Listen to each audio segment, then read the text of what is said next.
आज आपण एक इंटरेस्टिंग आणि टेस्टी अशी रेसिपी बनवतो आहे, कलाकंद। बघू शकता किती सुंदर दिसत आहे। एकदम टेस्टी आणि झटपट होणारी रेसिपी आहे। ही तुम्ही नैवेद्यासाठी बनवू शकता किंवा सणावारांना ही रेसिपी तुम्ही बनवू शकता। आणि कलाकंद बनवायला साहित्यही कमी लागतं।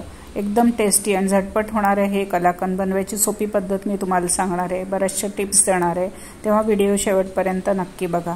माझ्या चॅनेलवर खूप साऱ्या रेसिपीज टाकलेल्या आहेत, त्यात लंच, ब्रेकफास्ट, डिनर आणि स्वीट डिशेस, त्या तुम्ही चॅनेलवर जाऊन बघू शकता। आणि माझ्या चॅनेलला सबस्क्राइब करायला विसरू नका। चला तर सुरू करूया रेसिपीला। नमस्कार, मी अनिता, माझ्या चॅनेलवर तुमचं स्वागत आहे।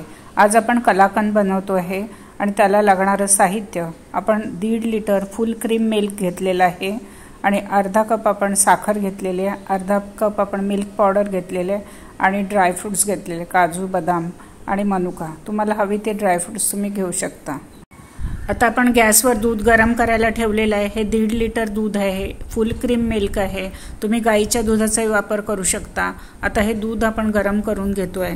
आता दूध पूर्ण आपण उकळवून घेतलेलं आहे आणि गॅस आता आपण बंद करतो आहे आणि दूध 2 मिनिटं आपण थंड करून घेतो आहे आणि त्याचं आपण आता पनीर करतोय। अर्धा चम्मच आपण सायट्रिक ॲसिड घेतलं आहे, ते एका वाटीत काढून घेतलेलं आहे आणि त्याच्यामध्ये पाणी टाकून सायट्रिक ॲसिडला विरघळून घेतोय आपण। आणि याचा वापर आपण पनीर तयार करायला करणार आहे। तुम्ही व्हिनेगरचा वापर करू शकता किंवा लिंबाच्या रसाचाही वापर करू शकता। बॉईल केलेलं दूध आपण 2 मिनिटं थंड करून घेतलेलं आहे। गॅसची फ्लेम बंद आहे। आपण याच्यामध्ये सायट्रिक ॲसिडचं पाणी 1 चम्मच टाकतोय आणि मिक्स करत आहे। 1-1 चम्मच टाकत जायचं आणि मिक्स करत जायचं आणि अशा प्रकारे दूध फाटतंय की नाही ते बघायचं आणि पुन्हा टाकत जायचं। आपण आता बघू शकता आपलं दूध फाटायला सुरुवात झालेली आहे। अजून 1 चम्मच आपण पाणी टाकतोय सायट्रिक ॲसिडचं आणि मिक्स करून घेतोय। आता आपलं पाणी आणि पनीर सेपरेट व्हायला लागलेलं आहे। बघू शकता कसं क्लिअर पाणी दिसतं आहे, म्हणजे आपलं पनीर तयार झालेलं आहे। आपल्याला कलाकंद बनवायचं आहे, त्याच्यासाठी सॉफ्ट पनीर हवं आहे आपल्याला। एकदम सायट्रिक ॲसिड टाकलं तर हार्ड पनीर बनेल, म्हणून आपण 1-1 चम्मच टाकून दुधाला फाटून छान सॉफ्ट असं पनीर तयार करून घेतलेलं आहे। आता आपण याला गाळून घेतोय। आता पनीरला गाळून घेतोय आपण। त्याच्यासाठी आपण एक चाळणी घेतली आहे, त्याच्यावर एक कॉटनचा कपडा ठेवून त्याच्यात हे पनीर टाकून घेतोय। पाणी सुरुवातीला टाकून घेतलंय। आता आपण जेवढं पनीर तयार झालंय सॉफ्ट पनीर, ते आपण सगळं चाळणीत टाकून घेतो आहे। या पनीरमध्ये थोडं सायट्रिक ॲसिडचा अंश आहे, त्याच्यामुळे आपण नॉर्मल टेम्परेचरवरचं म्हणजे रूम टेम्परेचरवरचं पाणी टाकून या पनीरला स्वच्छ धुवून घेतो आहे। 1-2 वेळा पाणी टाकून स्वच्छ धुवून घ्यायचं, म्हणजे सायट्रिक ॲसिड त्यातलं निघून जाईल। आता आपण पनीरला हलक्या हाताने प्रेस करून घेतो आहे चमच्याने आणि त्यातलं पाणी काढून घेतो आहे। 10 मिनिटं त्याला चाळणीत तसंच सोडून देतो आहे। आता आपण गॅसवर एक कढई ठेवली आणि त्याच्यात अर्धा लिटर फुल क्रीम मिल्क टाकून घेतलेलं आहे। आपण टोटल 2 लिटर दूध वापरतो आहे। हे अर्धा लिटर जे कढईत आहे ते आणि 1.5 लिटर दुधाचं आपण पनीर केलेलं आहे। तुम्हाला पनीर नसेल बनवायचं तर बाजारातनं 1 पाव पनीर घेऊन त्याचाही इथे वापर तुम्ही करू शकता। पनीरला किसून घेऊन त्याच्यापासून तुम्ही कलाकंद बनवू शकता। इथे आपण आधी पनीर बनवतोय आणि त्याचा वापर करून आपण मग कलाकंद बनवतो आहे। गॅसची फ्लेम आपण कमी ठेवलेली आहे। दूध आपलं गरम होतंय। अर्धा कप आपण मिल्क पावडर घेतलं आहे आणि ते थोडं करून टाकतो आहे आणि मिक्स करत आहे। आपण इथे कंडेन्स मिल्कचा वापर करणार नाही आहे, त्याच्यामुळे आपण मिल्क पावडर वापरतो आहे, ते टेक्स्चर यासाठी। थोडं मिल्क पावडर टाकायचं, मिक्स करत जायचं। अशा प्रकारे आपण सगळं मिल्क पावडर टाकून घेतो आहे आणि व्यवस्थित मिक्स करून घेतो आहे।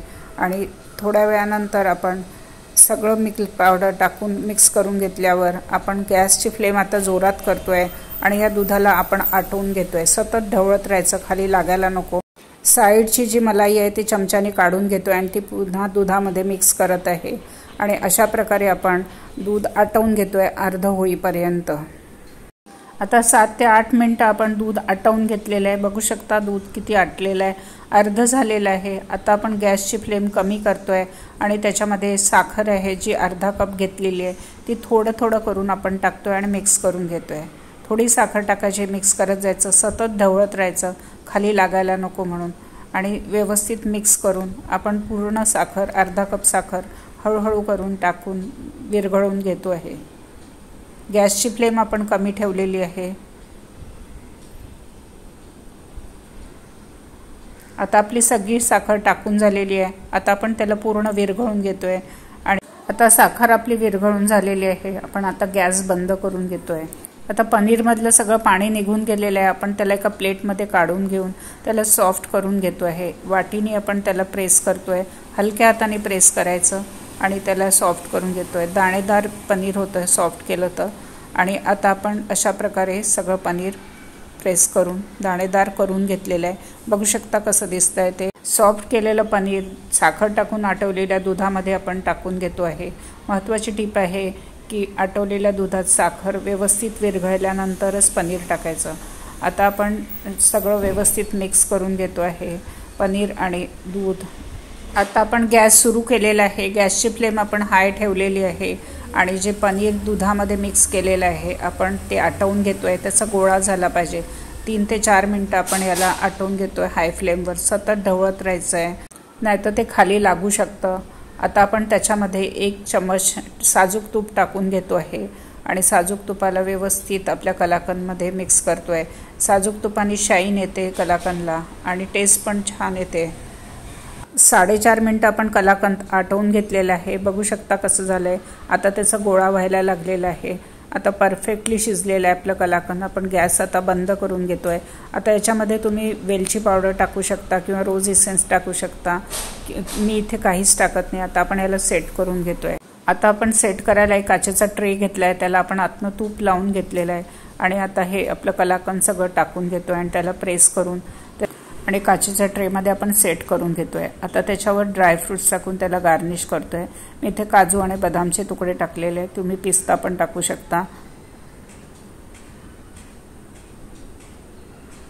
आता या ड्रायफ्रूट्सला आपण चमच्याने प्रेस करून घेतो आहे.